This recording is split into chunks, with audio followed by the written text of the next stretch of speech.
Two young men threw stones at a couple. The couple didn't respond. They kept walking forward, until a stone flew right past the boy's face. Only then did he glance back, then continued walking as if nothing had happened. Because they were a deaf-mute couple, already used to this kind of harassment and mockery, Ameo worked as a beach cleaner. That day while working, he found a broken surfboard. He stood there thinking for a long time, finally decided to take the surfboard home. Since it was missing a piece, he used thick foam board as a replacement, then secured it and wrapped it tightly with tape. It should be usable now. The next day Ameo decided to test it at the beach. His girlfriend waited for him downstairs every day at the same time.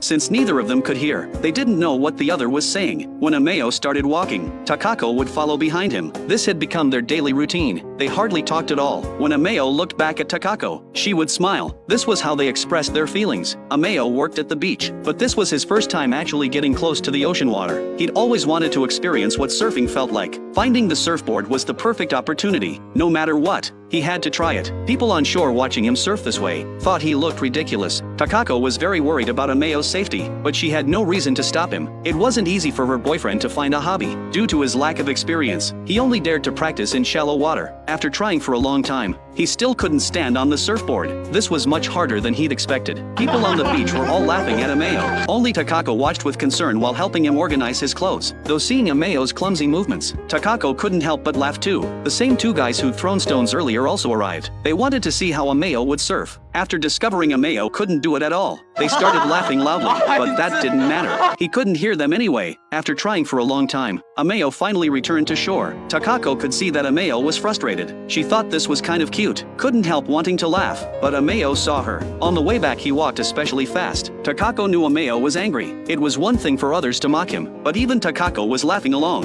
Ameo didn't give up. He believed that someday he'd succeed, because there was a new beginner around. The surfers at the beach had some extra entertainment, though Takako would laugh too. She was mostly worried, seeing how others could glide effortlessly on the waves. Ameo was especially envious. When would he be able to do that too?